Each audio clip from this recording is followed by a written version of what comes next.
Lights max, loading plays like he's drawn the plan. Kinetik bringing fire like he's leading the band. No matter the game, no matter the sport, we running this pod like it's fourth and short. Press start, lock in, it's game time again. You tune in live to the Sideline show with Kinetik and Lights Max. Let's go, the gamer Sideline starts now. What's going on, everybody? It's your boy Eric, Kinetik 615, whatever one you want to use. Coming to you with a sort of an impromptu video tonight. We will be joined later in the video by our guy Lichmax, and we'll be opening it up for calls if people want to call in and talk about it. But the point of the video tonight was that I wanted to share something that I've recently been going over with. So with everything going on with the portal, with NIL and college football, you know, I've been having a lot of conversations with people, other fans, even some athletes. And it just feels like in a lot of ways, college football is broken right now. I think a lot of people carry that same sentiment. It feels like, you know, it's not the sport that we all grew up with, that we grew to love. It's not the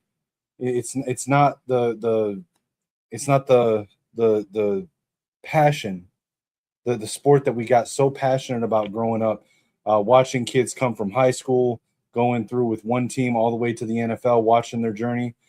And it just feels like it's also untenable. With the way that the transfer portal, NIL, you know, NIL was originally supposed to be supplemental sponsorship style deals, not pay to play. And that's what it's become, because there are no rules against it. Every time that the NCAA has tried to put in place rules and regulations about NIL earnings and transfer, you know, limitations, it gets struck down in court under antitrust laws. And so I started trying to figure out, you know, what are the options? Where can we go? How can we fix college football? And I started doing some research. I started loading some of the research, the things I was finding, into ChatGPT, and sort of just exploring it, going through it that way, and seeing what sort of came of it. And what I actually ended up with, once I did all of that and started having this conversation, if you will, with ChatGPT about this, the information that it gave back seemed very compelling. And when in conversations, sharing it with other people, they suggested that this is something that people might want to hear about. So that's what I'm doing tonight. I'm going to go through, I'm literally just going to read through the results of the delving into the topic that I've done with AI. I'm going to read that here live on the channel. This part will be cut up and put out as an independent video as well. But then we're going to bring up Lichmax after I get done with it, hear his thoughts. And then if people in the chat want to, we'll be more than happy to put the link in the chat for people to call in and discuss it. And then we can also, you know, move on beyond that to discussing, you know, current events in college football, you know, transfer portal news, obviously Michigan fans. If we want to jump on and talk about what's going on with that, we can. But so I'm just going to read through this, what I came back with from the research that I've been doing with the help of AI. I'm just going to read through it, and you know, feel free to put your questions in the chat. Happy to answer them once I get to the end of this. So, all right. So just again, reading this straight from ChatGPT. It says the short answer to all these questions is that there are real legal roadblocks, but none of them are fatal. A CBA is hard, politically messy, and uneven across states. It is absolutely achievable without a congressional bailout, though Congress could make it cleaner. All right. So the first part, it says the core legal question: can college athletes be employees? Okay. So private universities, yes, this is already possible. For private schools such as USC, Stanford, Notre Dame, etc., the National Labor Relations Act, the NLRA, already applies. Employees can unionize, and CBAs are legal and enforceable. The key precedent here with the NLRA NLRB is the General Counsel memo from 2021, for example, said that scholarship athletes should be considered employees. There was a Northwestern case in 2015, and it's noted that it did not say no. It just said we decline jurisdiction for now, sort of kicking the can down the road, right? So the door for this, everything we're about to go through, is wide open as it stands today. Why are we not walking through that door? We'll actually get into it a little bit here later into this, but I'm just going to go in order here for what came back in my questioning with the Chat GPT bot. So public universities are different from the private universities. It's going to be more complicated, but it's not impossible. Public schools are governed by state labor law, not federal. This means that some states, so that the laws are going to differ from state to state, and some states already allow public employee unionization, but others prohibit or restrict it.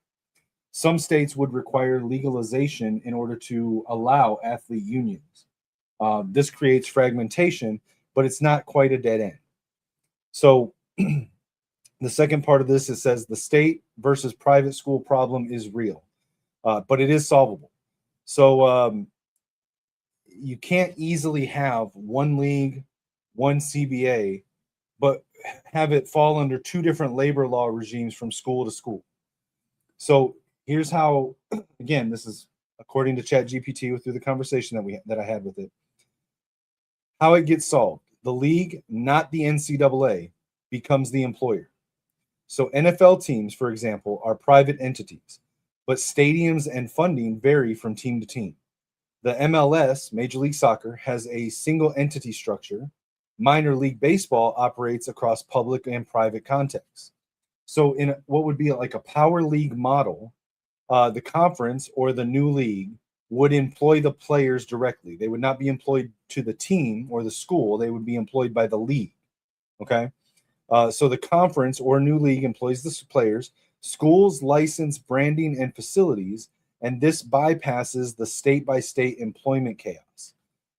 This is already legally viable and has precedent. Okay. Now, some you'll hear some places that in order to do this, we have to get a congressional antitrust exemption. Now, I'm not a lawyer. There's other people that watch this channel even that can actually speak on the legal side of it more than I can. Again, this is just reading what I was able to sort of uncover. So, strictly speaking, no, we don't need a congressional antitrust exemption. A CBA itself creates an antitrust shield under the non-statutory labor exemption. That's how leagues like the NFL, the NBA, or et cetera, avoid antitrust lawsuits. So once you have employees, a union, and a negotiated CBA, you can legally have salary caps, transfer rules, and contract limits. No congressional exemption is required for that part.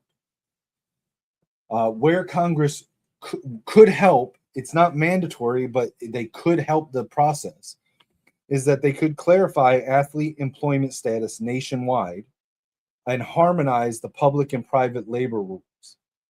That would preempt conflicting state NIL laws, and it would grant limited antitrust protection to transitional rules. Okay, so this would also reduce litigation risk, and it would not create legality from nothing. The real roadblock is incentives, not law. Okay, the biggest barrier isn't legality; it's no one wants to be the first one to do it. So this on the school's end, they fear from doing this process. The part of it that they don't want to broach is that they then would have be subject to employment taxes, workers' comp, Title IX implications, and losing the student label. Okay.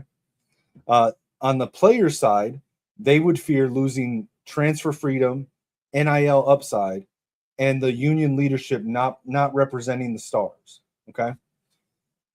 The conferences, then, the third part of this, the conferences would have to fear fragmentation, litigation during the transition period, and political backlash.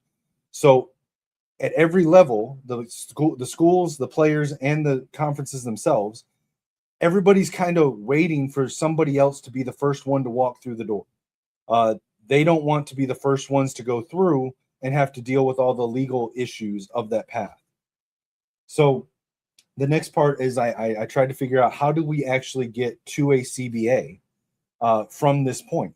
What would the steps actually look like to get there? So here's, according to ChatGPT, a realistic chain reaction. Step one would be one private school conference unionizes. So it would be like a private heavy league, like the Pac-12 remnants, ACC privates, or a breakaway of sorts. Once that happens, in that league, they would be the first ones to have salary caps that would become legal. Transfers would stabilize there, and you would have the competitive imbalance shifts would not be as prevalent.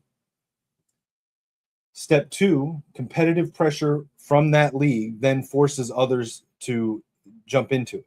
So then public schools would push legislatures. They would, then they would have the narrative that we can't compete unless you let us do this. That's how state law changes. State law changes usually happen for cases like this. Step three, a new national power league forms. This would be then a mix of the public and private schools. Central employer structure would, like we mentioned earlier, where the league itself would employ the players. So then the players would have a single players association and then would be able to have and implement a CBA. The NCAA then becomes irrelevant for the top level of football. It would still exist for the bottom, 40 schools, but the top like 60 or 70 would be in this power league. The irony is that a CBA, despite the fears of the players, a CBA would actually help the players more than the current system. So right now, players have freedom, but they have zero security. Under a CBA, they would then gain guaranteed pay, medical coverage, injury protection, pension and education funds, and transparent NIL rules that were easy to understand, and everybody was able to abide by the same set of rules. Some of the top end stars, like the 1-2% of top end players, might lose a little bit of upside, but 90% of the players would benefit. And that's why CBAs usually pass in professional leagues. So the bottom line is that the path is messy. State schools do complicate things, and Congress could smooth it out. But a CBA is legally possible today without congressional action. It just requires structural courage. The system that we're worried about doesn't collapse because it's illegal. It collapses because it refuses to evolve. Okay. So then I went on to talk more about what it's actually broken and why we need to get to a CBA. Okay. So the NIL donor model is currently structurally weak, right? So if it goes as with the way that it's going now, boosters are not going to continue buying equity. This is closer to burn rate spending than it is investment. There's no revenue sharing upside. It's not tax deductible, and performance return on investment is indirect and short-lived. Transfers then make player loyalty almost meaningless. And once the novelty of the newness of the NIL system and the transfers sort of fades away, you're going to have fans are going to lose interest. Donors are then going to reduce spending. They're going to start demanding accountability, and they're going to start to redirect money elsewhere, such as facilities, coaching buyouts, and towards pro teams. This is textbook bubble behavior. So, I mentioned the fans are going to lose interest, right? The roster churn kills fan attachment to the schools. I've seen this, especially over the last couple of weeks. The number of conversations I've had with other fans that are telling me that they're losing interest. It's hard to follow. It's upsetting to them that they get invested with these players and with the team, and there's no continuity with them. So, the fans don't really emotionally invest in one-year mercenaries. The constant depth chart reshuffling and players, they just learned their name and their skill set and got excited watching them last year are now gone. College football's value has always been the continuity and identity. Unlimited transfers just erode that faster than almost anything else. So the NCAA's old tools are legally dead. This is what I was talking about earlier with how the courts have kind of struck down every time that the NCAA has tried to put guardrails on this. So most simple fixes fail because of antitrust laws, not bad ideas. The rules that were in place have all already either been weakened or completely struck down. Anything that has to do with transfer restrictions, NIL caps, compensation limits, they're tied to eligibility. The case is basically if coaches and schools can make unlimited money, you can't artificially restrict players. That's the legal reality from it. And to get to a CBA, people kind of ignore the whole CBA thing, and you hear people throw out like quick fixes on social media all the time. You hear people talk about, one free transfer, and then any transfers after that, they have to sit a year. That doesn't work unless the players are classified as employees, and then that part is collectively bargained. It doesn't work. The NCAA, imposing NIL like salary caps. Any unfettered cap is effectively a guaranteed loss of a lawsuit for the NCAA, and that's what they've been dealing with for the last few years. So, unless players agree to it via collective bargaining, the courts are going to see it as effectively price fixing. And the salary cap option only really works if there's a defined league where the players are employees. That's the only way, as I said earlier, that you get to collective bargaining. So again, you would have to get to that point, you would have to see the power league that I mentioned earlier sort of come together with like the top 40 to 70 programs. And again, players have to become employees. Revenue sharing has to replace the donor collectives. NIL would then be able to become supplementary and not the primary source of income sustaining college football. And then the contracts, once you have the CBA, you can have contracts of 2 to 3 years, with performance incentives and buyout structure if you need to. However, it's, bargained into that allow you to sort of re-implement the continuity and consistency that we miss in college football. So the process would likely go like we already have cut down to basically a power 4. You'll see us go to what's been rumored, the power 2, with the Big Ten and the SEC, with those expanding, and that will basically beget the Super League. And everyone else outside of those top 40 to 70 schools would still basically remain or retain their amateurish label and would be independent of the power league. And then that's how we get to the collective bargaining agreement. Once the players are employees, that opens up a lot more to become possible. So at that point, we can have transfer limits, contract lengths, NIL disclosure rules, spending controls, eligibility standards across all schools and teams. And again, the schools, might not want all of that, but it's going to become a reality that they're going to need to do it. Otherwise, this bubble of the donor model of of powering the NIL, it's going to burst. It's not going to continue. But the irony of this is that it actually gives the athletes more long-term protection and reduces the chaos of the current model. So the contracts at that point would replace the open transfer, the year-to-year free agency, instead of the city year rule, like you hear thrown out, which sounds good when it's mentioned, but it just doesn't really hold up legally. But you would then, instead of that, you would have 1 to 3 year player contracts with the schools, with the teams. They would have buyouts or release clauses. The portal windows would be tied to contract expiration, and then the guarantee, and instead of being tied to the school semesters and stuff like that. And then you would have for every player, you would have guaranteed minimum level of compensation. So that would sort of mirror like the soccer leagues more than the NFL. But again, there's already the legal precedent for it.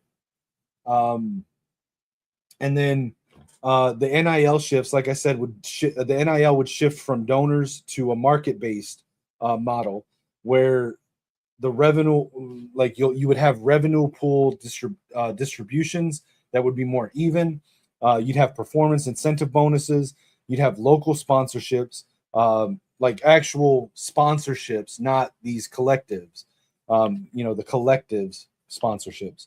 And then you would have school managed NIL clearinghouses to be able to approve it.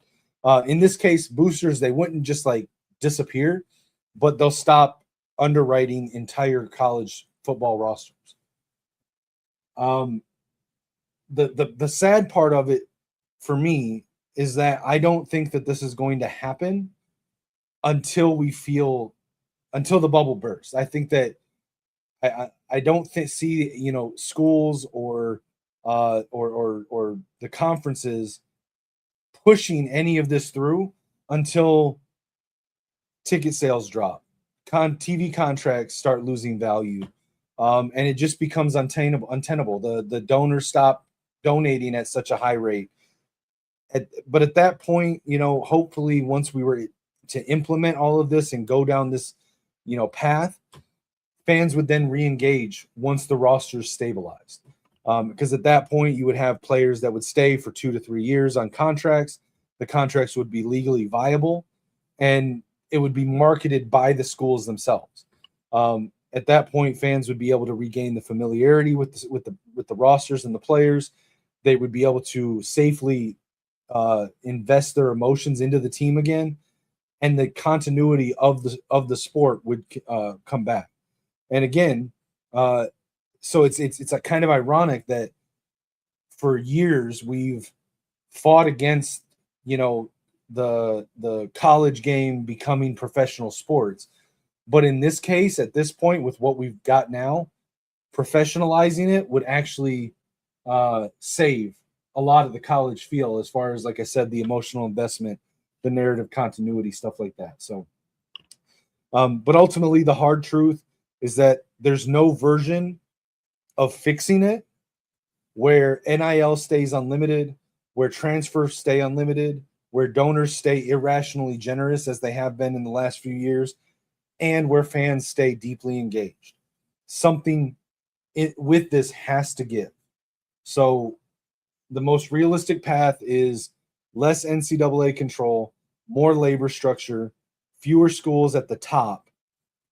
It won't look like old college football, but the current version isn't sustainable either, and it no longer looks like old college football either.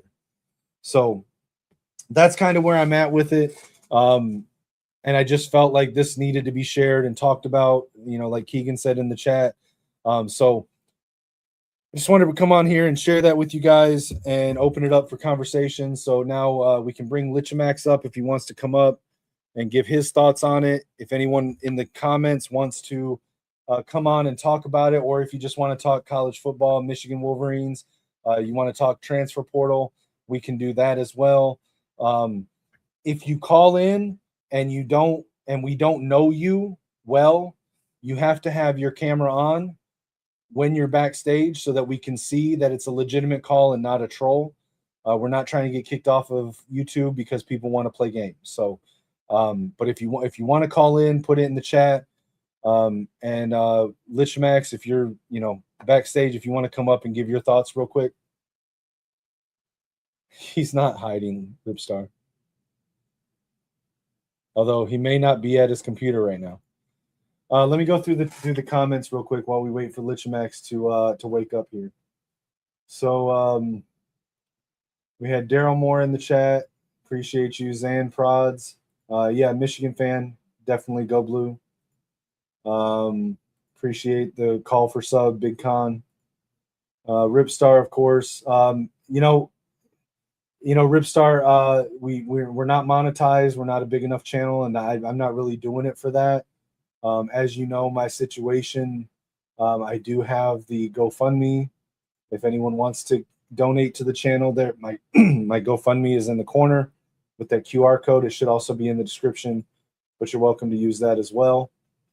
All right, we got Ripstar sort of talking about what I was going over. So he says, I'm sorry, hold on. We got Zoe. Shout out Zoe in the house. Skull Vikes, go blue. Ripstar saying closest to collective bargaining in 2014, Northwestern football players attempted to unionize. The case reached the National Labor Relations Board, the NLRB. NLRB declined to rule, not because players weren't employees, but to avoid disrupting college sports. This was the first and only formal union attempt by a college football team. The Big Ten and SEC are quietly building the CBA-like systems already. You're right, and that's the College Sports Committee or the CSC, whatever it's called. Shout out to Keegan in the chat.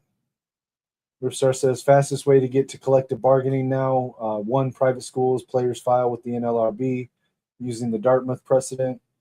Forces employee status and bargaining. Two, power conference players form a unified players association, present non-negotiable demands, revenue share, health, transfer rules.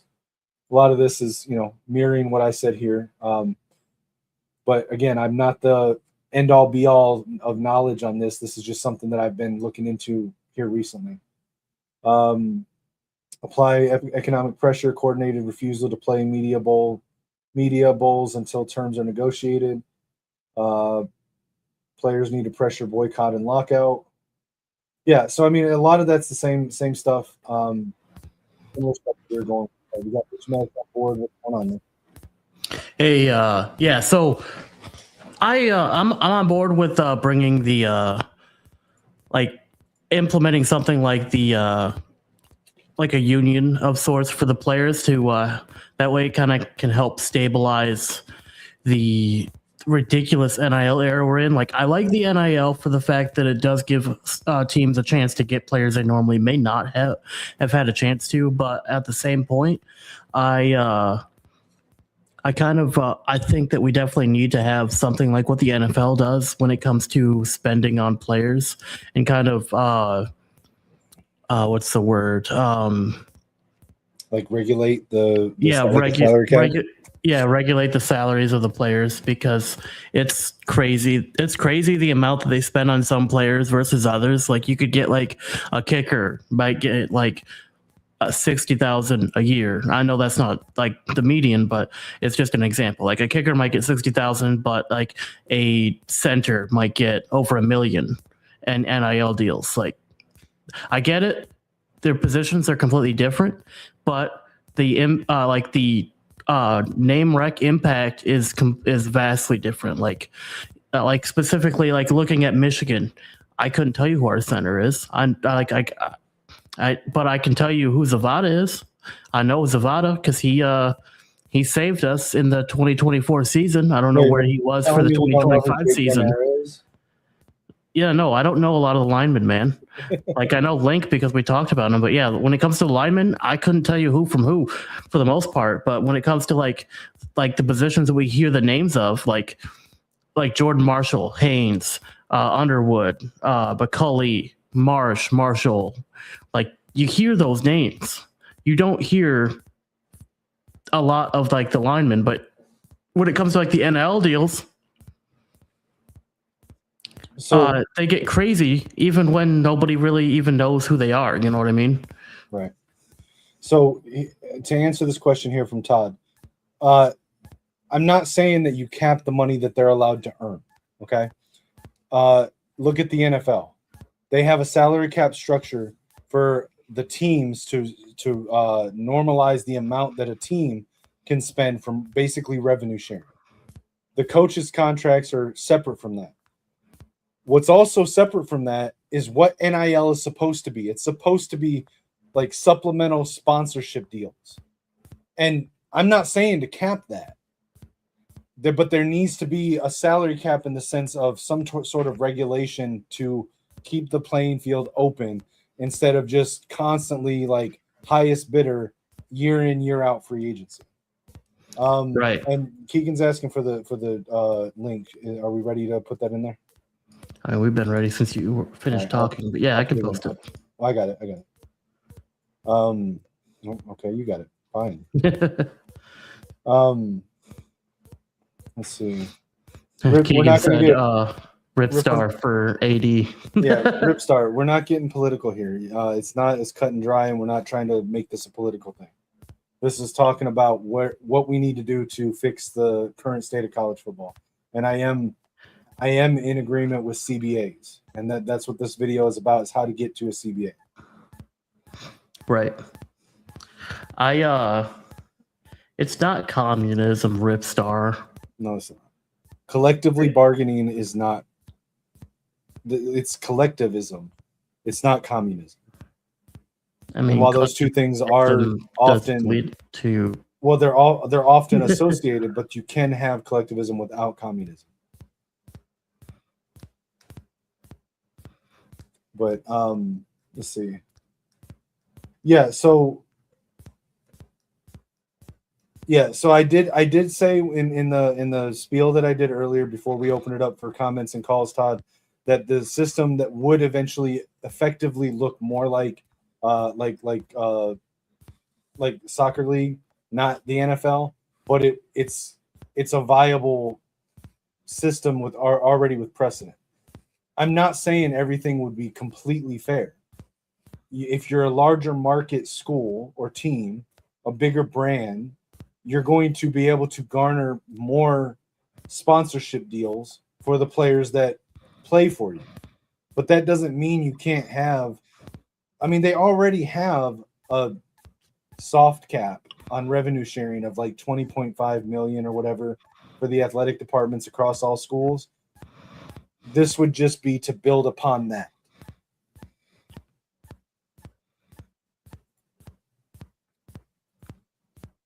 I guess he's not coming up. Who's not coming? Keegan, or who was going to come up? You said Keegan wanted the. I know he said he wanted the link, but he hasn't come backstage. But all right. So until someone wants to come up, I mean, do you have any other thoughts on that, or do you want to talk about Michigan's portal? I mean, we can go through the portal. I don't really have much more to comment on that other than I think we definitely need to move towards like a CBA. I think that's a good idea. But I mean, without drastic changes, it's going to be hard. And I also think that we definitely should split the league into two between Group of Five and Power, especially when it comes to the playoffs. Like I'm fully in favor of that, of splitting those. And then when it comes to the Power playoffs, you could still include a group team if they win their playoffs. They could do their playoffs earlier than ours, or have it in tandem, and the winner of that one, I don't know. We could figure it out, but either way, I still think it should be a separate playoffs for Power Four and Group of Five. Maybe the Group of Five goes first, and then the Power goes, and then the winner of the Group of Five natty goes into the the Power natty as like the last spot. Okay, but so the only thing is though that's gonna fix itself, because when we move to the Power Two, you're gonna see the Big Ten and SEC expand. We'll bring more of the top schools into the Big Two. And then when it goes to the Power League, again, as I said earlier, it'll be like the top 40 to 70 schools. Effectively, there will be no more G5. It will be the top 40 or so schools, top 50, 60 schools, whatever.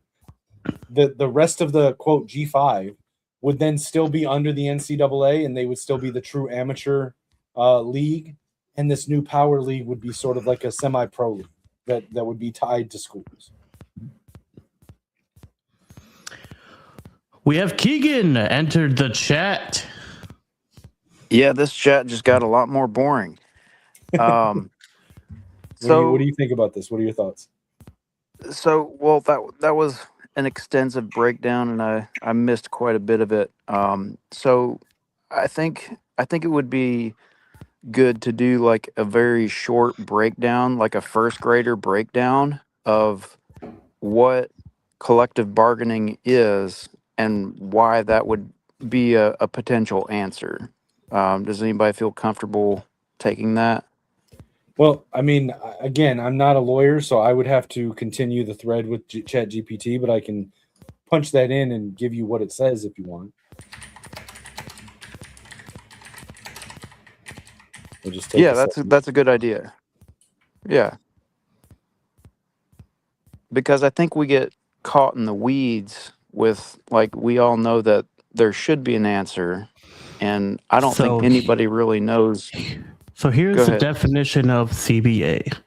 It is a legally binding written contract between a labor union representing employees and an employer established through negotiation that sets the terms and conditions of employment covering wages, hours, benefits, safety, and grievance procedures for a specific period, ensuring fair treatment and a structured process for resolving workplace issues. So essentially, it's an employment contract. Kind of. So I'll give a simple term and then I'll read what it came back with just now in relation to the conversation that we just had. So look at the NFL. They have the NFL Players Association that all of the it's a union.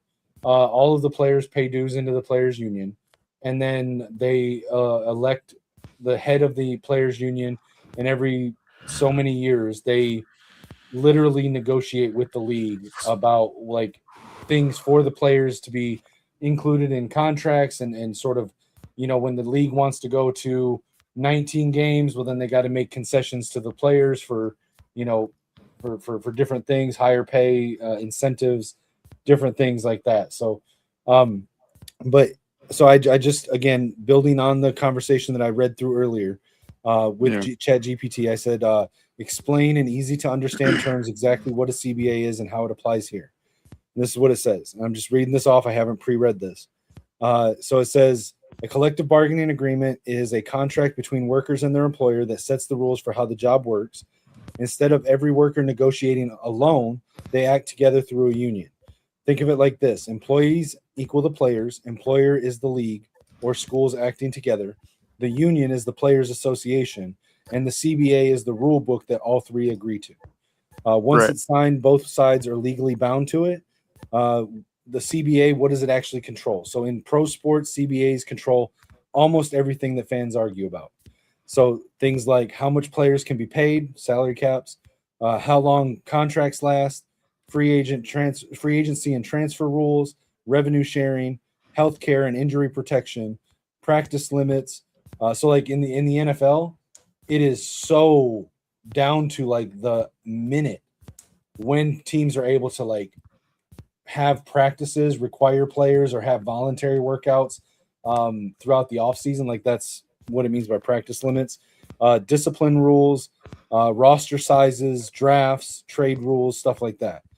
So things that would be illegal for an employer to impose alone become legal once the players agree to them in a CBA. It says, why is CBA so important for college football? Right now, college football has no employer to employee relationship, no union, no CBA. Schools basically make up rules on their own, and each one is regulated by different rules state to state. That's why every restriction gets sued and overturned. So like if the NCAA currently says you can't transfer freely, the court says that's illegal. That's a legal restraint of trade. the CBA then gives you protection from that because it's agreed to by both parties into a contract. But if players are employees, if players vote through a union and the players agree to the limits, then those same rules become legal. And then it says without a CBA today, any cap on an AL is illegal. Any transfer restriction equals a lawsuit. Donors run wild and players move like totally freely without any guardrails. With a CBA, it would impose contract lengths of 2 to 3 years, transfer windows, buyouts instead of free exits, team salary caps, and minimum pay guarantees. Because the players agree to it, the courts then allow it. Okay, so we've kind of narrowed down what it is and what maybe the benefits of doing it would be. So, what are the downsides to doing it? And then is there another alternative that would also work? Nothing really works without a CBA. Because Okay. until there's a CBA, everything's going to get put into court and struck down under antitrust. But what was the other? So the problem, the only downside to it long term. So there's a lot of downside during the transition period from what we have now to the CBA. Once we actually have it, the only real downside is the top 10% of players will have slightly lower upsides that they can earn. But the other 90% have better earning potential, and all of them are more protected the entire way. Yeah. Do you got anything, Glitch Max? I mean, I don't really see another great option for it. I mean, we can't really impose like salary caps in a traditional sense when it comes to by team to team, but a CBA would kind of give us an idea of being able to like kind of balance out the salaries that are handed out, so we don't have like a walk-on who somehow makes $2 million and a backup quarterback who makes 60,000, for example. These are just examples. I don't think this actually happened, but with a CBA, it would kind of balance everything out because you'd be getting paid by position, and it would make sense rather than just someone who's just there for the special teams and nothing else, making more than like potentially your quarterback who does literally everything on the offensive side of the field. Not everything, but you know what I mean. He's the keystone player for the offensive side of the field.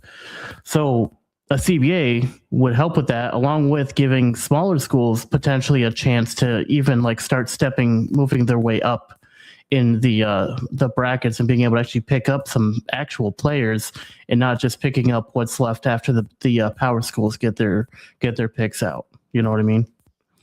Yeah.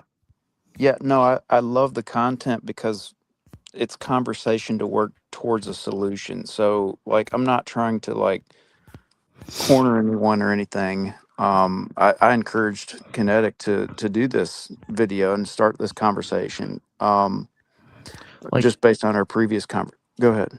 I was just going to say, like, I'll be honest, I don't know a lot about it, so I'm just kind of speculating as I go. So I'll be honest, I didn't listen to most of when Kinetik was talking when I was sitting backstage. Yeah. But yeah, I mean, just kind of understanding the gist of it. That's kind of where my thoughts are on it. Yeah. Yeah. So I just want to like kind of think about what the downside is to it.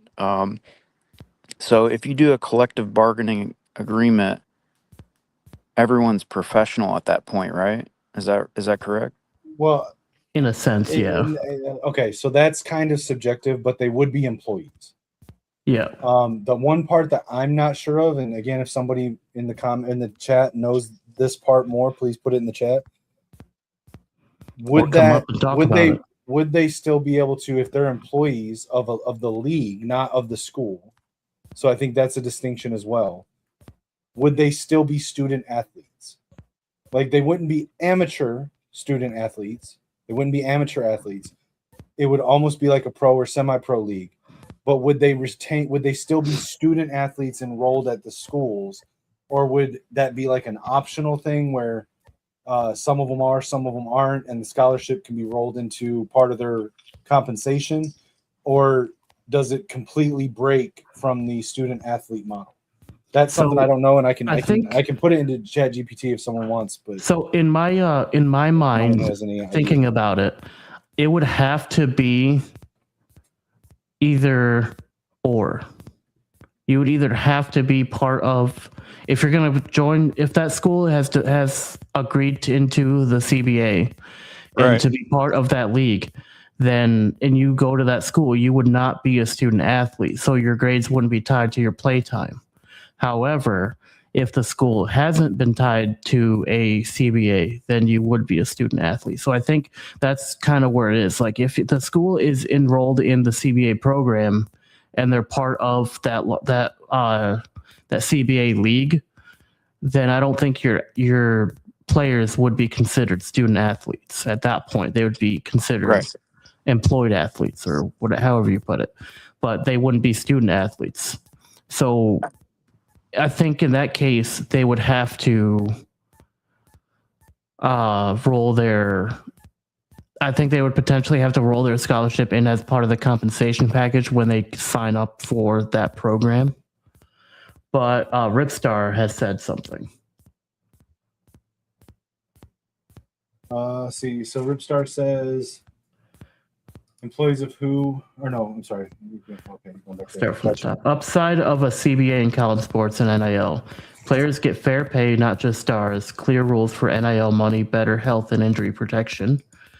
Fewer surprise or rule changes. Players have a real voice, not just school deciding. Employees of who, most likely the conference or a new sports organization, not the school, still student athletes.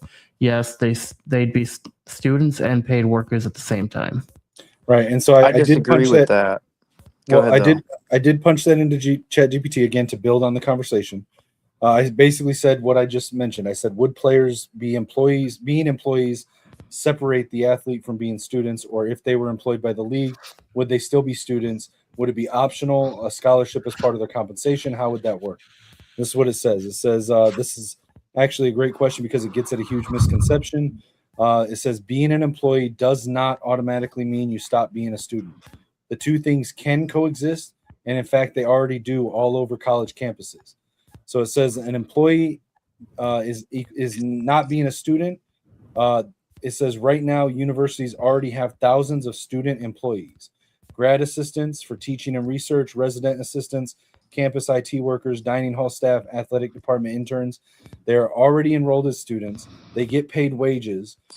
They sometimes get tuition waivers, benefits, and sometimes unionize. And no one says, well, they aren't students anymore. So there's already legal precedent for a practical setup for the student athletes to be employees and still be students. Yeah, I take that back. Go ahead, Kinetik. Well, it says there's two realistic models, and this distinction matters. So the first model would be the school is the employer, at which point a player is a student at the university. The player is also an employee of the athletic department, similar to a graduate assistant. This gives simple conceptually, and it's directly tied to the school. But the drawback of that is the state labor differences. So if there's different state for the public universities, if there's different state labor laws, then it's going to be different from school to school. And then that brings in Title IX applications or complications, payroll taxes at each school, which are going to be different. And then there'll be political resistance at public universities. So it says this model is legally possible, but it's more messy than the other one. I'm sorry, go ahead. No, go ahead. You're doing good. So the second model is that, and this is what I discussed earlier, is that the league would be the employer. So the player is an employee of a football league. The player is enrolled as a student at the university. The school then licenses facilities, branding, and enrollment to the league. So you think of it like this: you attend the university, but your football job is with the league. This avoids a lot of the legal landmines, and players would still be students, but there's flexibility. So then, under the CBA, the league and the players would define student status, and this would have different options. So it could be full-time enrollment, part-time enrollment, or even deferred enrollment, where they get their enrollment status, but they can defer it till after they get done playing in the league, after their eligibility for the athletic league finishes. Then they could go back to school under their scholarship, and then there would be degree. They could get their degree completed, completion guarantees at a later date. This already happens in Olympic sports, graduate programs, military academies, and pro athletes that return to school in their off season if they left early for the pros. And then it says education could be part of the compensation, but it would be like a benefit. They could not be a condition of employment. So instead of you must be a student to play, it becomes education is part of your total compensation package. That might include tuition and fees covered, cost of attendance stipend, guaranteed degrees completion for later, post-career education fund, and graduate school coverage. It says this is actually more protective than the current scholarship model. Scholarships would likely be optional. So players would then have choices like take the salary plus tuition now, take the higher salary, defer school for later, return later on league-funded education. Just like minor league baseball players, European soccer academies, and Olympic training programs. So it's a choice, but it's not coercion. Hey, Kinetik, real quick. We got an announcement. The Maze Out Sports has entered the chat. I'm upset.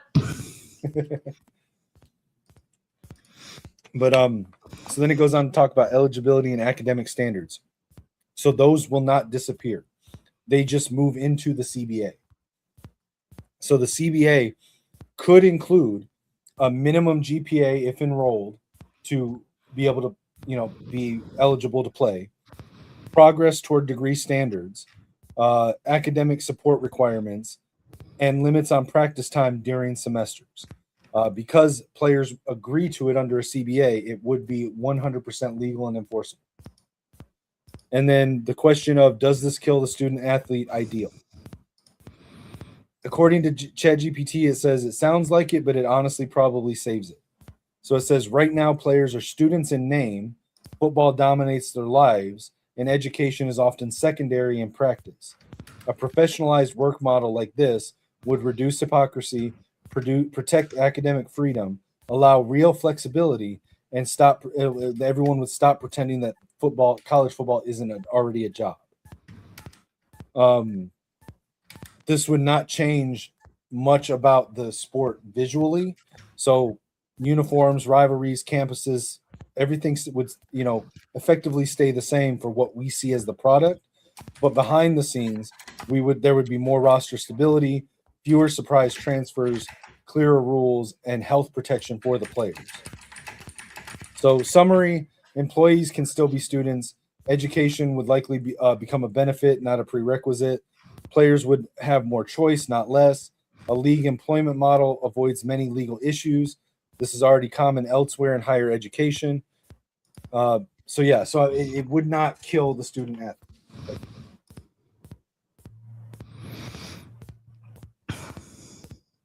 What are your guys' thoughts? I don't have anything to really add, but I do have to drop out. I got something I got to take care of, so I will see you guys later. Well, that's cool. I mean, again, there's not too much to go over it. Keegan, do you want to talk about anything with the portal or Michigan or anything, or otherwise we can just? Yeah, can you hear me? Yeah, I can hear you. Okay, so we can end it if you want, but I do have a lot more to say if you want to keep going. No. We can go as long as people have stuff to talk about. I just don't want to sit up here and waste people's time talking about nothing. So as long as you or if anybody else wants to call in and have stuff they want to talk about with this specifically, but also transfer portal teams, whatever, we can do that too. I'll stay live as long as people want to talk. Yeah. So Rip made a good point about colleges already have students that are employees, and Right. I wrote that off, and he was right about that. So I got to walk that back. But So is Ripstar talking about like what I was mentioning here with the graduate assistant type stuff? I don't know. I don't know. Maybe he's using AI as well and putting it into the Well, no, I comments, but I think Ripstar actually has some knowledge on this, but I'm just he not probably sure. does. Is that Yeah. the same thing I was already talking about Ripstar, or is that something different? I'm sorry, Keegan, go ahead. Yeah. So I'm wondering. What I'm actually wondering is, like, with this collective bargaining model, is if legislation is going to be required first, um, because no one has financial incentive to make the change themselves in any party. Maybe the NCAA does if they still exist, but to me, it seems like legislation would have to be made first before going through those changes. So, from what I was able to sort of figure out, and again, I'm not a lawyer, um, legislation is not required to do this, but I think it might happen through legislation, but not in the way that you're asking.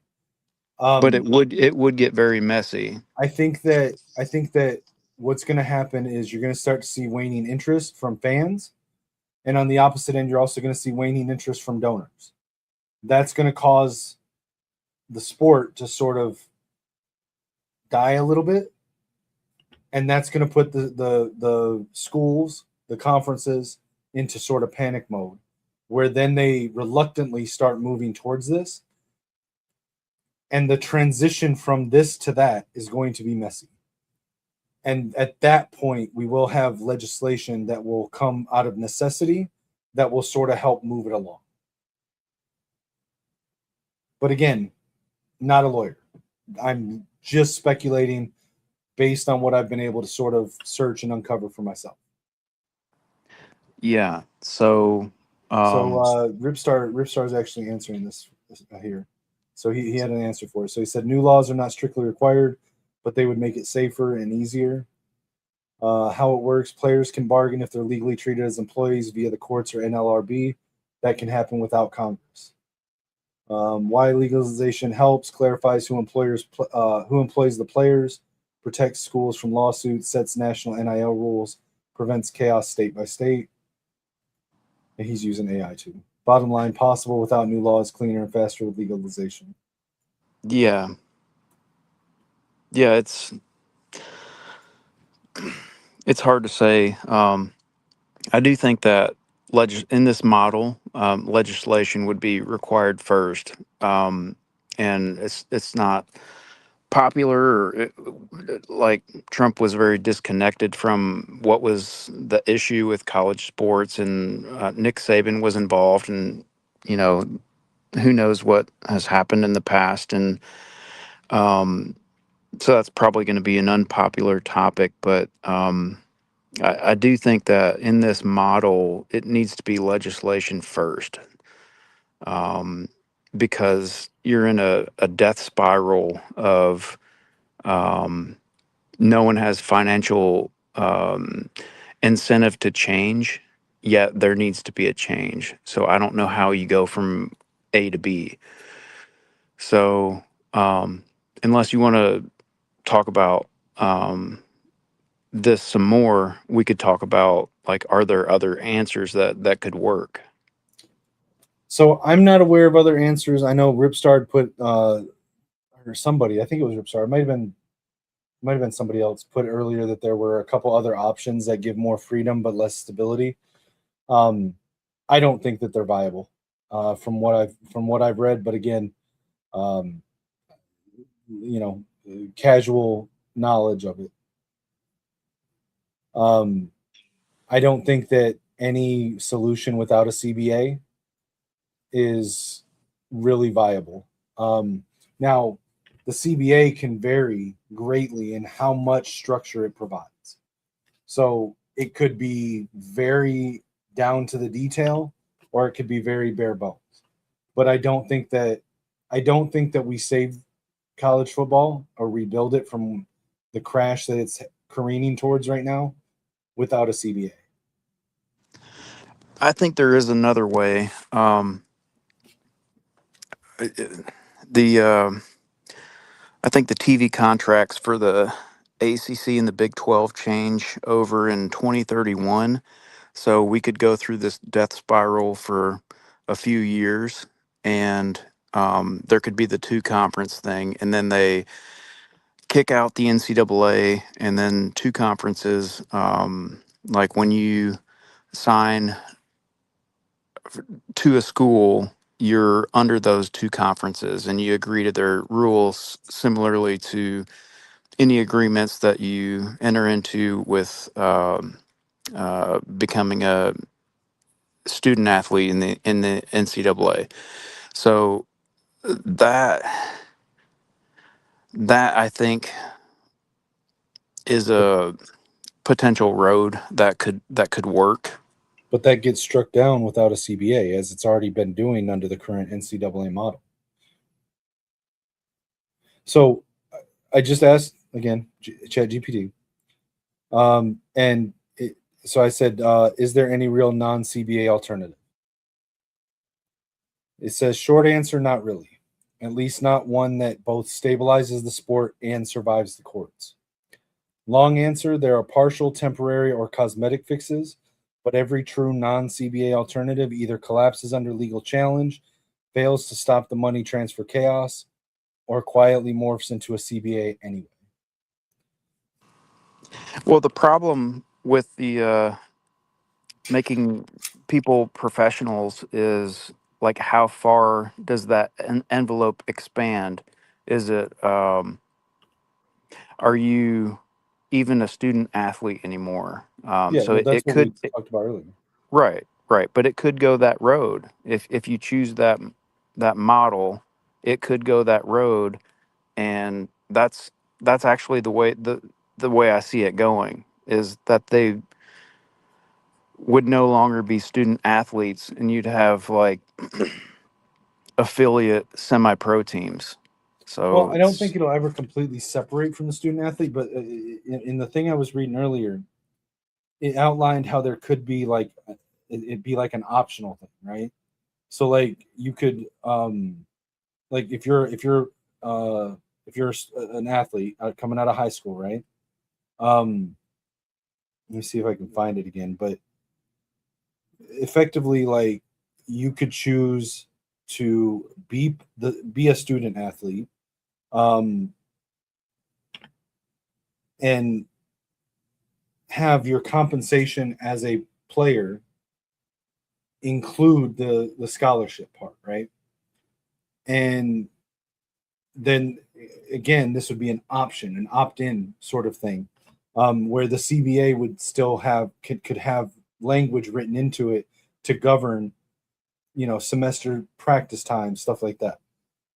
But then it could be an option that you could, instead of taking the tuition now, you could just take a higher salary now without the tuition, without the student athlete part, um, and just basically be a semi-pro athlete without the school part.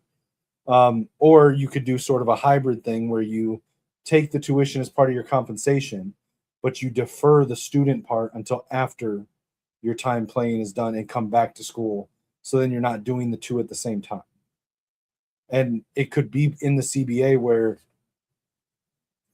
hey, we're signing you to the team. Which option, which path do you want to go to? Either way, you're playing on Saturdays.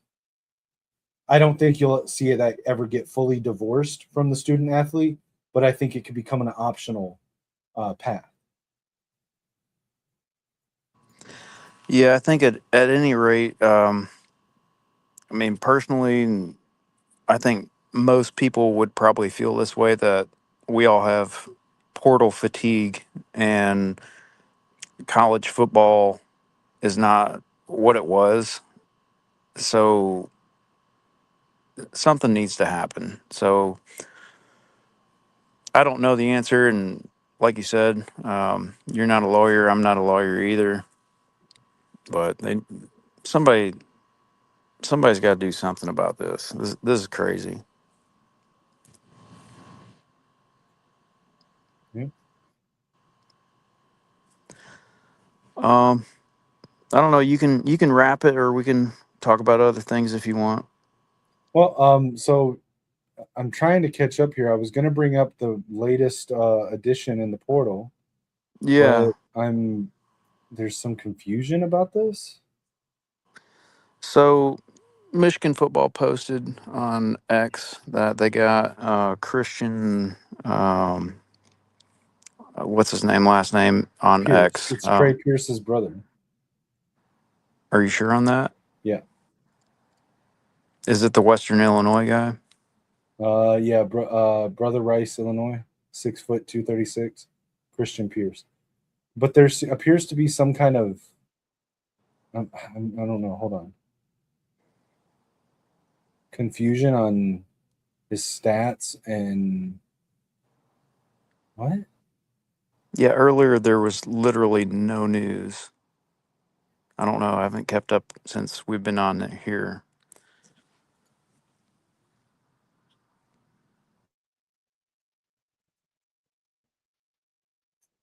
Yeah, I don't. So okay, so I'm sorry. Effectively, we apparently got a commitment from Christian Pierce, the brother of current defensive lineman Trey Pierce. But there was apparently two Christian Pierces on Western Illinois football's roster, and so some of the stats that are being put around that he recorded it's not him. So wait, Yeah, is I this the tried to right look, and Christian Pierce that is Trey Pierce's brother? I'm assuming it's his brother, but every person um, I looked up wasn't number one, and the Michigan Post was the player's number was number one. okay. And here's something we just hired a new offensive assistant coach, Luke Batari. Don't know much about him, but his X profile says offensive assistant coach at UMich football. Excited to join the offensive staff at the University of Michigan. Thankful for the coaching opportunity at Utah. So it's another guy we're bringing over from Utah. The school where I played, earned 2 degrees in a place I called home. However, fired up for the future. Go Blue, let's get to work. Ripstar, find out what was Luke Batari's job at Utah? What did he coach? Was he a position coach, an assistant, an analyst? It says he played at Utah and graduated from Utah. But yeah, breaking news: Luke Batari, newest member of Michigan's football staff. Um, any news on Salisi Moa? I haven't seen anything yet. Let me see if there's been any updates. Do you want to talk about what we talked about last night about where he would be in what his role would be in the receiver room? I mean, we can. In my opinion, I think if you've got Andrew Marsh and Jamie French, who are very similar and in their skill sets, and they can play outside or in, you put one inside, you will put one outside. So you play Andrew Marsh on the boundary. If Mo is going to play wide receiver, and I haven't seen any, again, Moa has not technically committed yet, so grain of sand. But if he commits to Michigan, and if he's going to play both ways or what, I don't know. Our previous staff only recruited him, I think, on defense, but he committed to Utah under the impression he was going to play safety and wide receiver both ways. He just entered the portal from Utah, expected to go to Michigan. We have a need at both safety and receiver, so maybe he plays both ways. If he does, based on his skill set, and that I believe he would be the fastest wide receiver in the receiver room, I would put him on Yeah. the opposite boundary side, opposite Andrew Marsh, and I would have Jamie French and JJ Buchanan playing in the slot. Of course, when you need to rotate Marsh or Moa out for snaps or plays or whatever, you could then rotate French over, and you got Buchanan right there in the slot. Um, Based on what I've seen of Jason Beck's offense and the fact that Whittingham said he wants to run a spread offense with 11 personnel, my knowledge of a spread offense, you want opposite your wide receiver one, you want your fastest receiver. You want a burner to be able to create high-low concepts, crosser concepts across the field and spread everybody out. That's where I see Moa fitting in. That's my personal opinion. But I also think that we might be seeing, you know how for years, especially with the Jesse Minter, Wink Martindale style defense, even again, Homer take, Brian Flores for the Minnesota Vikings, you're seeing this positionless defense model, right? Example, Josh Metellus, as I've brought this up to you before, has taken snaps at 9 out of 11 positions on defense for the Vikings. We might be about to see something like that on offense. Not quite all 11 positions. I don't think you can do this with offensive line, but we've got guys that, I mean, if you're a defensive coordinator and you see Marsh, French, JJ Buchanan, Hogan Hansen, what are you sending out? Are you sending out base? Are you sending out nickel? Are you sending out dime?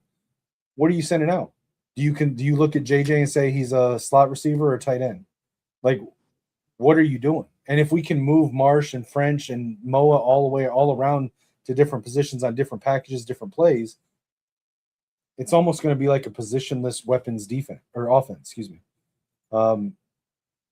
We have the great Marmarski has joined us, although I think maybe I don't know if his camera's on. Marmar, can you hear us? All right, doesn't look like it. We'll come back to him. Marmar, if you can hear us, we can't hear you. But Keegan, what are your thoughts on how French and Marsh will fit into it? Marmar, So if you're still listening, call back in, man. I couldn't hear you.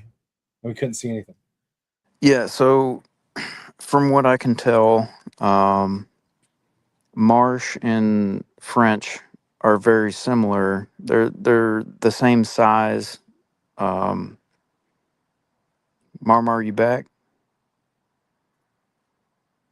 Anyway, Marmar, you're frozen. See if you can fix your an- camera, brother. anyway, they're the same size. They both have great hands. Both are kind of slow on their 40 times. I think I'm not sure on that. Both have bad 100 times. But look at the effectiveness of Marsh. He can adjust to the ball. From what I've seen on the tape, French is exactly the same way. Slow 40 time, slow 100 time, good adjustment on the ball, good hands. So from what I see on the tape, they're the same player. Now, yeah, the report is he's got some burst. So that's a little bit different. Um, so I don't know to According to like. Google, none of the three receivers have official 40 times recorded. Well, I mean, I saw it. French It might was have been was at a unofficial. 4.6 and over 11. So I'm just so going we off see my Moa memory. has a 4.45 40 listed on his Sub high school 11. bio. Um, but there's some confusion on He's whether sub it was 11 too. 4.45 or 4.55. But Marsh It and is French four do not have four. publicly reported official or verified 40-yard dashes. Yeah, but it's all about effectiveness at being a receiver. Like you don't have to be incredibly fast. You just have to be able to adjust to the ball and have great hands and run Right. good routes. So I think effectively they're the same style of player. Um, but as far as like scouting report is, French has better burst than Marsh. Um, so I would like as far as like schematically, if we get Moa, Salisi Moa, I would I'd put him in at the slot because you got two steady-handed receivers that can adjust to the ball on the outside, um, and then you got your slot receiver that is a burner. So JJ Buchanan, he's a beast. He'll be doing some inside stuff too, obviously. But yeah, that's what I got on that. Marmar, check your mic. See if we can hear you, brother. Marmar. I don't think Marmar can hear us. Somebody text Marmar, tell him that he can't hear us. But so real quick, Ripstar answered my question earlier. Batari was an offensive assistant coach at Utah. He's going to have the same position at Michigan. Yes, I knew that about Megatron.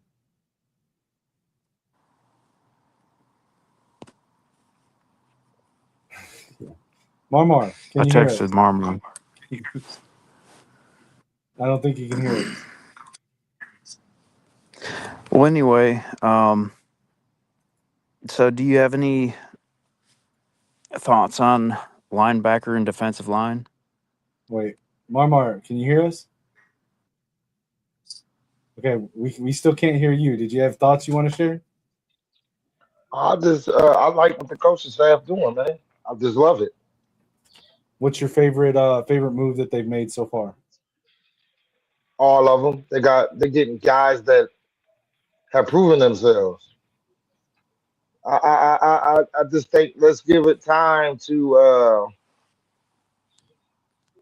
see what this coaching staff do. Kyle Whittingham been around for 30 years. I think that's a plus. I think that gives him. I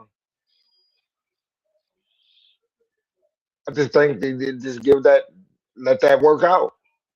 I think he know what he's doing. Like he said, we ain't gonna become them. They're gonna become us. I Right. think he's standing on business. They had that team meeting this morning. So you see guys coming back. So evidently something right. Something So went right. all right, so I'm gonna go by this list that the Winged Helmet has put out because he's done a really good job of keeping One everything more open. minute. So first, I'm gonna ask you, and I'll ask Keegan too this because he's coming back up. So Marmar, and then Keegan, I'll ask you for the same here. I'm gonna list off the guys that we're losing to the NFL. I want your opinion on who you think is the biggest loss out of this group going to the NFL. So we got declaring for the NFL, Rotor, big guy, rotor, Jimmy rotor. Roller, Rayshon Benny, Max Bredesen, Jay Barham, Derek Moore, Gio El Hadi, Marlon Klein, Dominic Zavada, Donovan McCulley, and Greg Crippen. Who is the biggest loss to the Wolverines team? Rotor. Keegan, what do you think? Roller. I'm gonna say I think the biggest loss is Max Bredesen. Yeah, I I get think all that, I but think I think I think that he was the emotional leader of the team. I think we have that in Jordan Marshall. Think so? Yeah, he's that guy. He is that guy. Trust me. All right. So now the I'm gonna list the guys that we have leaving in the portal that we've lost in the portal that have committed elsewhere. Okay. And they the biggest loss, Cole Sullivan. That's it. Well, well, let me name it off, and people in the chat can Okay. put their thoughts too. So we lost Jaden Mangum, went to Purdue. Davis Warren went to Stanford. Samaj Morgan, UCLA. Jasper Parker to Arkansas. Cole Sullivan to Oklahoma. Connor Jones, Georgia State. Caden Strayhorn and Ty Haywood both went to Alabama. Our kickoff guy, Beckham Sunderland, went to Minnesota.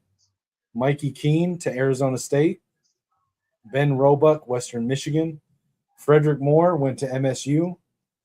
Brady Prieskorn, Ole Miss. I think his brother's there.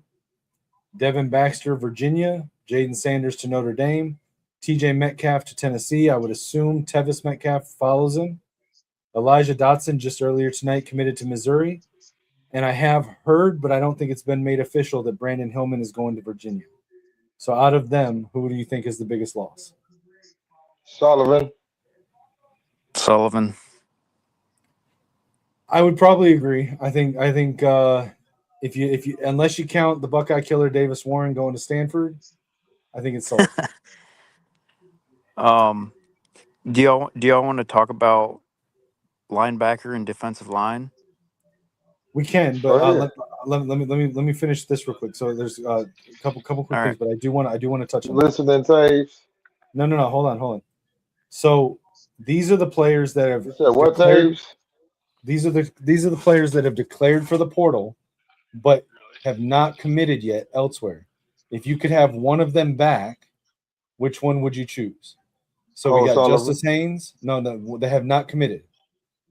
Justice Haynes, Bryson Kuzdal, Eno Etta, Jaden Davis, Logan Forbes, Jadon Hood, You got me. or Marmar's guy, Peyton O'Leary. That's my guy, Peyton O'Leary. But Justin Haynes. Justice Haynes, you bring him back? Haynes. Hey, what's going on the with way that? You frame, because hold on, the he way left, you frame the question, and he ain't committed nowhere. No. So he's expected to go to Georgia Tech, but that hasn't been confirmed for sure yet, and there are other teams that are calling it. So I'm actually going to agree with Ripstar here. I think with where our running back room is now, I don't think that we need Justice Haynes as much. I think that the biggest benefit to come back for us would probably be Eno Etta on the defense. Etta, yep. But he is coming back. They're working on that now. Again, it's not been official, but I know somebody that knows. Hold on though, Kinetik. But I know someone that is in the group chat with him that, they working on bringing him back. I know, but I don't want to report it until it's done. It ain't. I ain't reporting it. I'm just saying they working on him bringing it back. That's not reporting. All right, that's just telling you that they working. What are you saying, Keegan? That how I framed it? What did I say incorrectly? What? Well, the way you framed the question, it wasn't like banking on losses. It was like, who would you want to have back the most?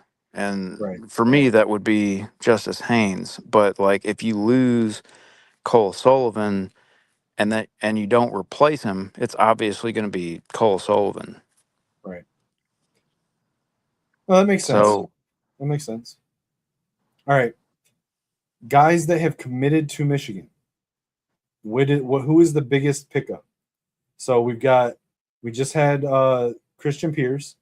We got Smith Snowden, Colin Hurley, a quarterback from LSU, Christopher Bracey, the DB from Memphis, who the staff seems to be like really high on. Max Alford, linebacker from BYU, Tony Alford's nephew. Braden Alford, a wide receiver from Butler. It's Tony's son, I believe. Offensive lineman from Nebraska, Houston. I'm going to butcher this name, but it's Ka'aina Torres.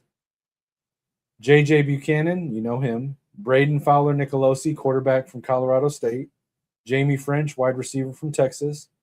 Jonah Leia, again, probably butchered that. I apologize. Defensive line from Utah. John Henry Daly, edge from Utah. Taylor Tatum, running back from Oklahoma. Trey Bukowski, kicker from Pitt. Nico Crawford, the long snapper from Pitt. Or Cameron Brown, the punter from UNLV. Who is the biggest take, in your opinion, for Michigan so far? You want to go, Marmar? Marmar, you're muted. I got Buchanan. Yeah, I got Buchanan too. He's a big get. We needed a tight end like that. Tight end / receiver. I'm gonna go with JJ Buchanan as well. I mean, what he showed in the bowl game was electric. I probably would go with John Henry Daly if he wasn't injured, and we'll have to see how he bounces back in his first, season back from that injury. Wait, let's go number 2, Marmar. You got John Henry Daly as your 2. I'll take Smith Snowden. Same. He's a dog. I like Smith Snowden. Okay, but so I also like this line. I like this linebacker. I know he was at the FCF level, but people got to stop putting. Oh, because they played at the FCF. Carson Wentz went to a Super Bowl before he got injured. Okay, Joe Flacco won a Super Bowl. Oh, Jerry Rice won multiple Super Bowls. Emmitt Smith won multiple Super Bowls. Yep. All these people that came from FCF level schools. So let me ask you a question. I like the linebacker. On Smith Snowden, do you guys so we got Jair Hill back, we got Zeke Berry back, we got Smith Snowden now. Samari Earls has not entered the portal. So how are you setting the depth chart for corners, for nickel corner, since we're going to be running a 4-2-5 again? Do you still have Jair Hill and Zeke Berry as the boundary corners? Do you move Zeke to nickel, Smith Snowden at the boundary? How do you rotate Shamari? What are you guys doing with Mason Curtis? What are your guys' thoughts? You put Mercer Curtis in as a linebacker. That's what you recruited. Maybe. That's what you recruited him as. That's not the question, though. Well, we can get into that in a second, Marmar, because I actually brought that up with Keegan recently. But the question is, Jair Hill, Smith Snowden, Zeke never Berry, talk to me like that again. I'm gonna punch you in that. Zeke Berry, Shamari Earls, Mason Curtis. I love Keegan, bro. How are you rotating corners and nickel corner? Keegan, I'll be talking to Taves like that too.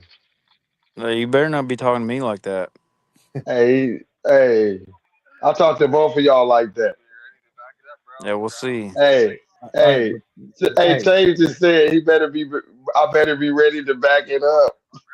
All right, hey, Marmar. 2 boundary corners, nickel corner. How are you setting that up on your depth chart? I like Jair. I'm going with my homie. I'm real close with Jair. That's my guy. So I'm gonna take Jair, and I like Zeke Berry. I'm close with him too. That's my guy. I gave him a pack of Reese Pieces one day. And then Smith Snowden play him at nickel. Do you rotate him? You rotate him and Samari Earls as nickel. I know you weren't about to say Samaj Morgan at nickel. Yeah, Samaj Morgan, man, bring him back. I miss him. Hey, so you're saying keep Zeke Berry as the other boundary corner and run Smith Snowden as the nickel? Because people fail to realize if you watch BYU this year, Jay Hill know how to use what's the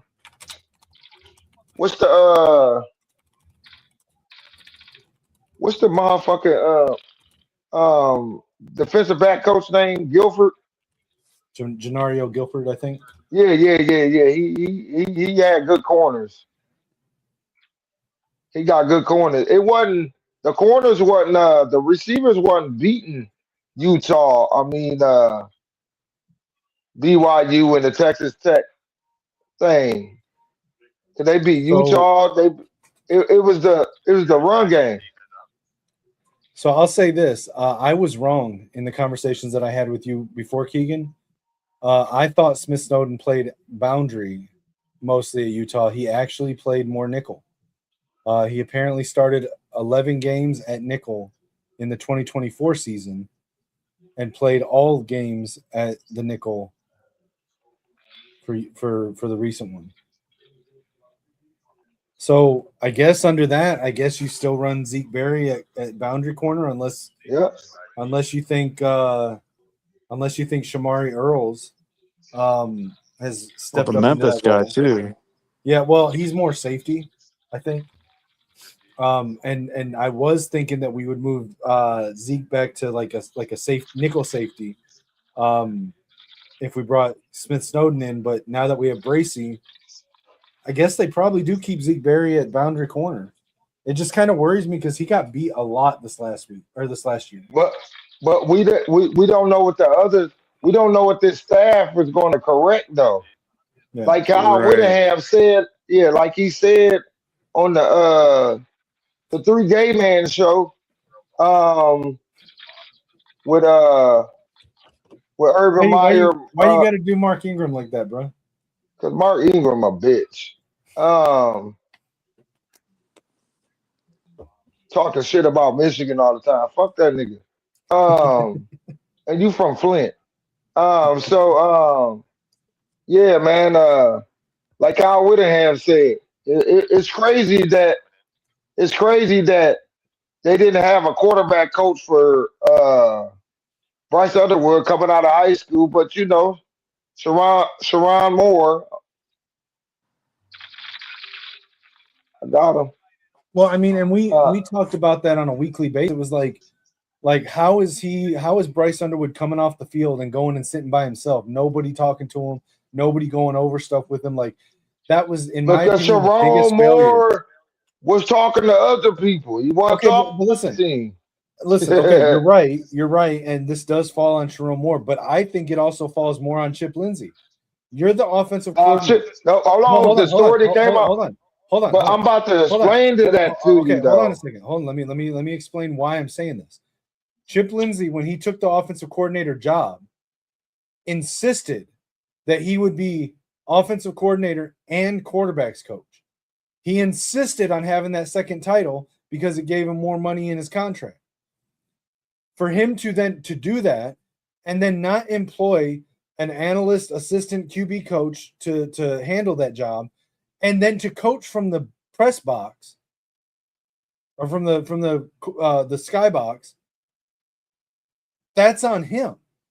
If you're going to insist on being the QB's coach and not have an assistant whose entire job is to coach Bryce Underwood on the sideline, then you need to be on the sideline doing it. It's off topic though. We're still talking about the defense. That's true. All right, now let me rebuttal to that real quick, Keegan. So I just read an article where Chip Lindsey did want to do all that, but Sharon Moore kept handcuffing the motherfucker, kept telling people no, we don't need a quarterback coach. We don't need that. I don't need you to do that. I just need you to run plays. And then when he tried to let him run plays, he wouldn't even let him run plays. Then the Belleville coach, quarterback coach of Bryce Underwood, came out and just said recently that I volunteered to come on the staff to help Bryce be his quarterback coach. And Sharon Moore said no, it's on Sharon Moore that didn't know what the fuck he was doing, and then let this boy, like I was at the Ohio State game. Compared to the games that I went to, before that, I went to the Ohio State game. That motherfucker threw that interception. He reached out and grabbed Andrew Marsh. Nobody went over there. I'm standing behind the bench and I said, Bryce, hold your head up. He looked at me like a little boy with tears in his eyes because he wanted to be great, but they weren't trying to make him great because they kept being incompetent. So I'll agree with the you know that he limited the play calling he kept saying no to quarterback coaching. Okay. He kept telling them no. I don't know the whole thing about his high school coach, but I highly doubt his coach came out and said it. I highly doubt Sharon Moore was telling Chip Lindsey that you have to coach he was. from the skybox. Hold on. Yeah. He told him no. He told him fucking no. I'm sorry, let me finish what I'm saying. You think that you know it all, but let me finish what I'm saying. The fact is that he kept telling him no. He kept saying no. Okay, let me finish what I'm saying though. Like, don't interrupt me. I don't believe that Sharon Moore was telling Chip Lindsey you have to call plays from the skybox, because every job that Chip Lindsey's ever had as a coordinator, he's called plays from the skybox. I understand that's where he's comfortable, but if you're not allowed to have a quarterback coach, if you insisted on being the quarterback coach with your offensive coordinator title, and then they're not letting you hire or assign an assistant coach to be your assistant quarterbacks coach with Bryce on the sideline, then bring your ass out of the skybox, get on the sideline, and do your job.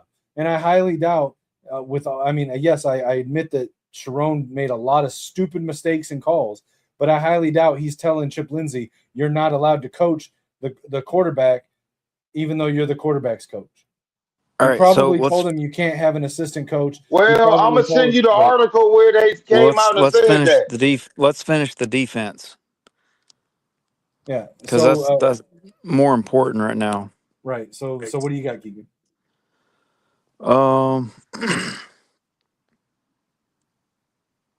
I would put Jair as boundary. Zeke at the other corner.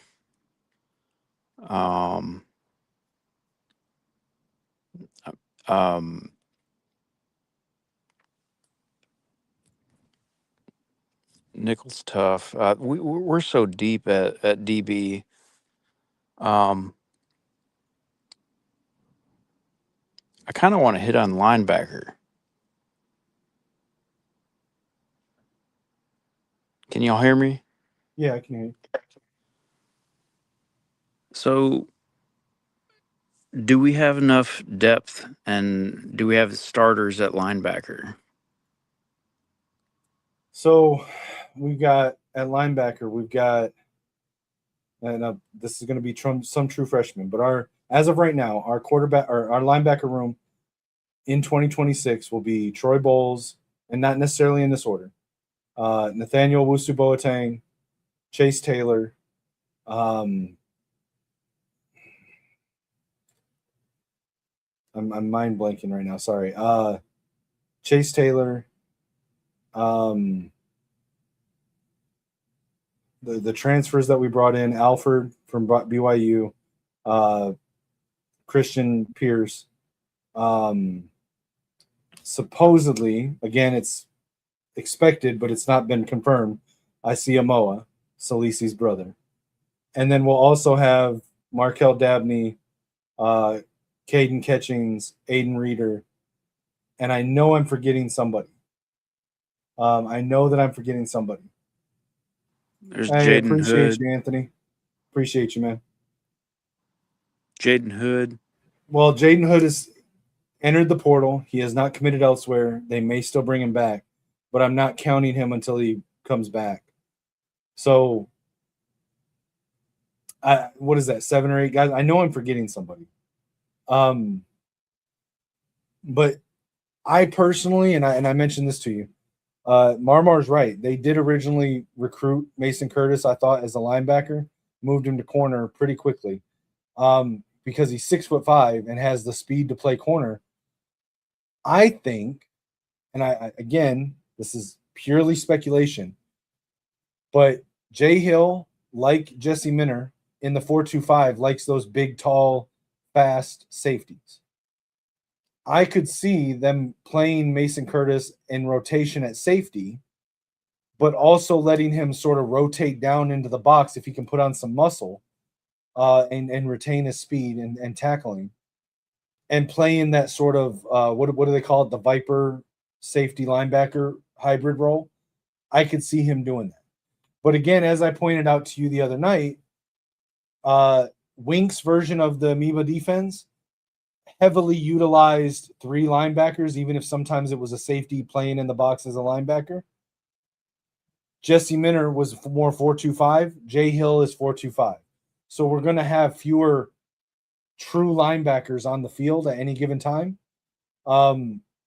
With Wink, we were constantly rotating Barham down and then playing Rolder and Sullivan or some combination of them, Houseman. But we're going to have fewer true linebackers on the field with the 4-2-5, more nickel. I could see Mason Curtis playing that Viper role. Am I using the Viper role correctly? I get them confused sometimes, but yeah, you are. but I could see Mason Curtis playing that role. We got Marmar.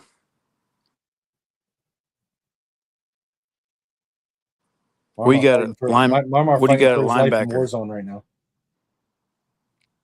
now. For me or for you trying to get Marmar's attention? I'm just trying to ask Marmar, but Marmar, can you hear us?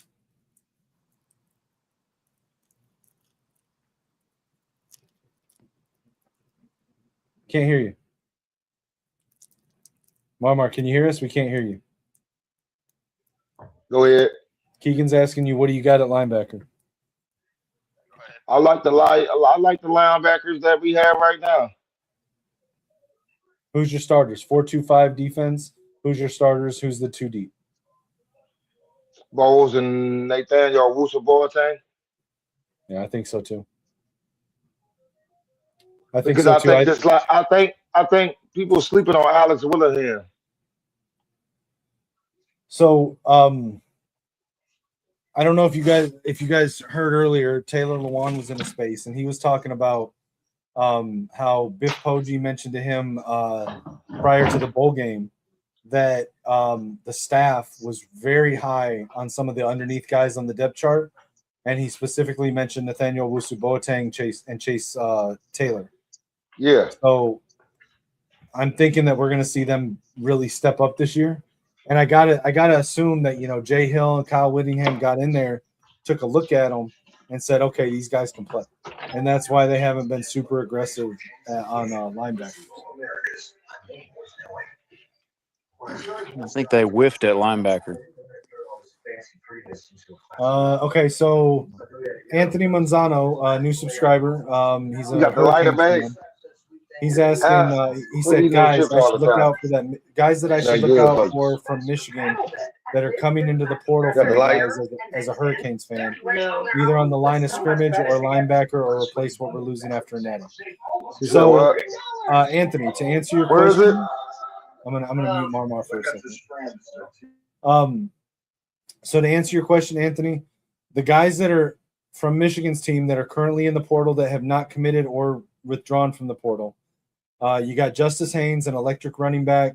It's currently expected that he goes to Georgia Tech. He's from Georgia, but I could see Miami getting in on him. Tevis Metcalf's a pretty cool DB, but he's probably following his brother to Tennessee. Brandon Hillman is a hard-hitting safety, kind of oversells for the big plays a little bit, but if he can get his technique a little under control, he's a fan favorite. He's currently in the portal. I have seen him predicted to Virginia, but it hasn't been official yet. Bryson Kuzdal is an underrated running back. Was a walk-on, played his way into significant playing time this season. Eno Etta is currently expected to come back. He's the only defensive lineman that we have in the portal. He's expected to come back, but he would be good. He's kind of like that tweener that moved from edge to interior. Jaden Davis, backup quarterback, probably not what you guys are looking for. A pair of wide receivers, Logan Forbes, Peyton O'Leary, might be additions for depth, but I don't think that they would start for Miami. And then Jaden Hood, linebacker. Again, he's been mostly a depth guy, could potentially start in the right system for the right team. We don't know what he's doing yet. But, I mean, I don't see any, significant game changers that have been rumored to Miami or anything. Yeah, I'd like to get I'd like to get a splash, get a linebacker, but it may not happen, and I'm okay with just seeing if it develops, but it does suck. Do you want to move on to D-line? Yeah. What do you Ripstar, I completely forgot about Julius Holly. And just so you know, my phone's gonna die. You're good. Go ahead and give me your thoughts on the D-line. I'm gonna look into the Julius Holly if he ever played linebacker. Yeah, he's an edge. He is, but I don't know if he's the type of edge that could drop into coverage and play that hybrid role. Yeah, we've been talking about that. Is there a edge that can drop back to linebacker?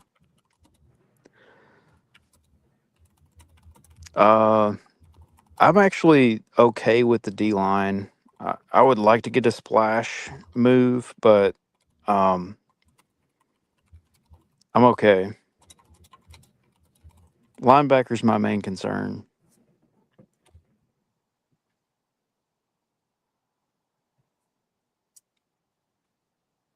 Okay, so according to this, he is played primarily stand-up pass rusher on the edge in high school and listed as an edge for Michigan.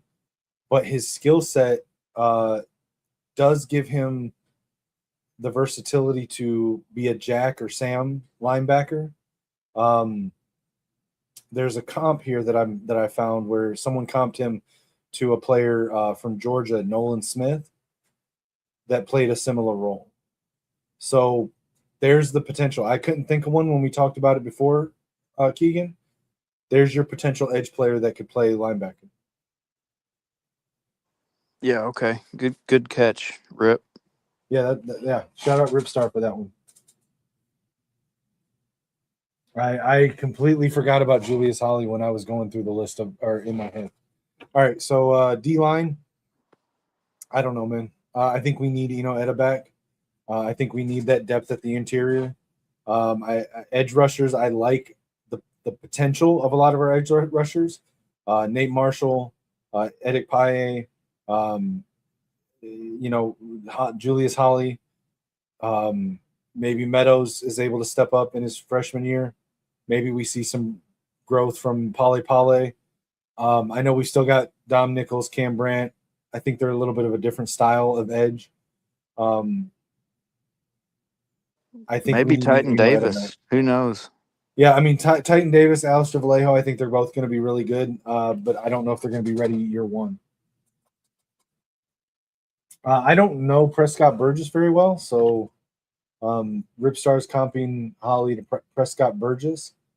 I don't remember him very well, so. He's a safety from like 10 years ago. Gotcha. But yeah, I mean, I'd like to see probably two more guys on the D line if we don't get Etta back, but I don't think that they need to necessarily be starters.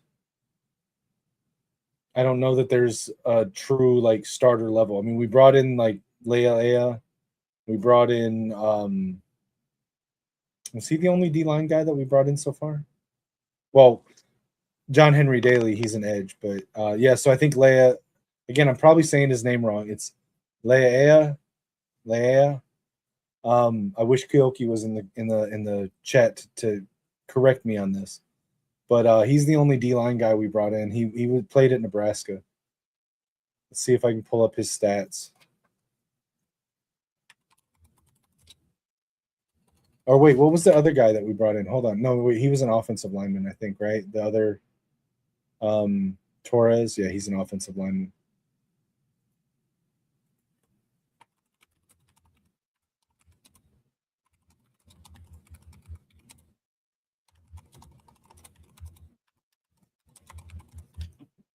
Leia.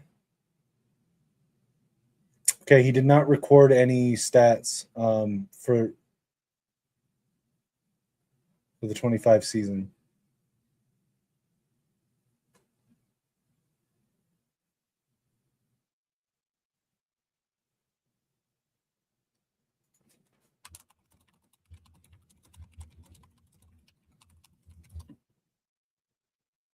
Let's see.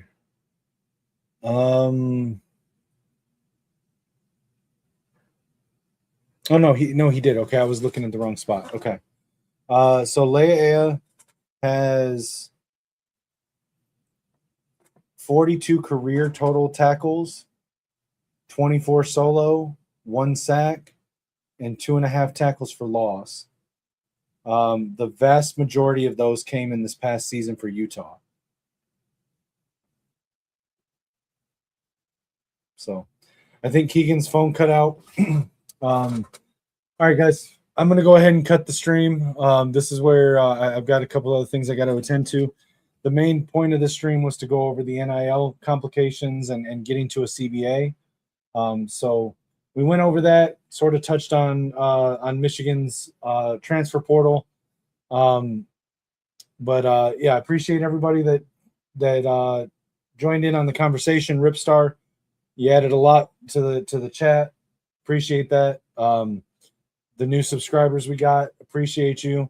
Again, just to reiterate, we did go live tonight on both the Gamer Sideline and on Kinetik 615. My personal channel, you can follow me everywhere on social media at Kinetik 615.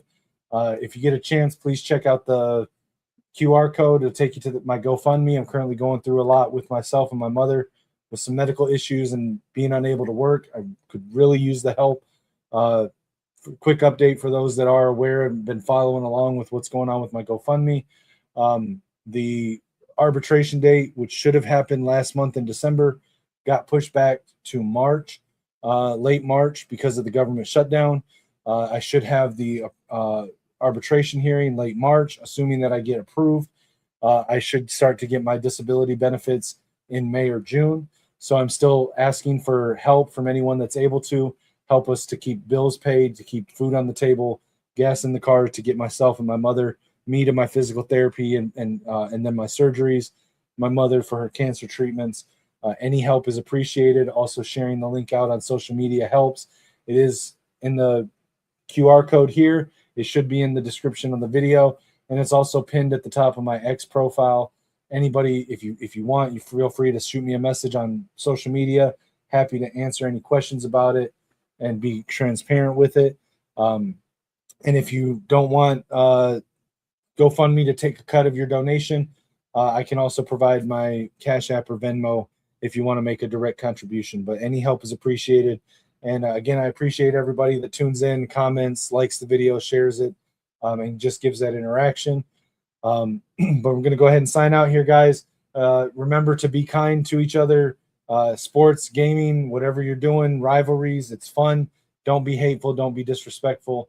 And for me, guys, until next time, as always, it's Skull Vikes and Go Blue.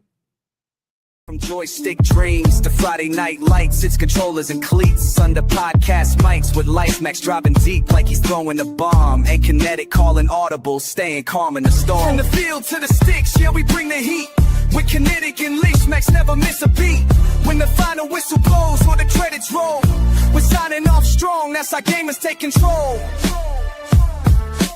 Catch us on the sideline, where legends chill, where the playbooks flip and the passion's real. If you heard the takes, then you know the drill. Till next time, fam, keep it clutch, keep it skill. From the field to the sticks, yeah, we bring the heat. With Kinetik and Lichmax, never miss a beat. When the headset's off and the lights go low, we'll be back next game, y'all already know. We out.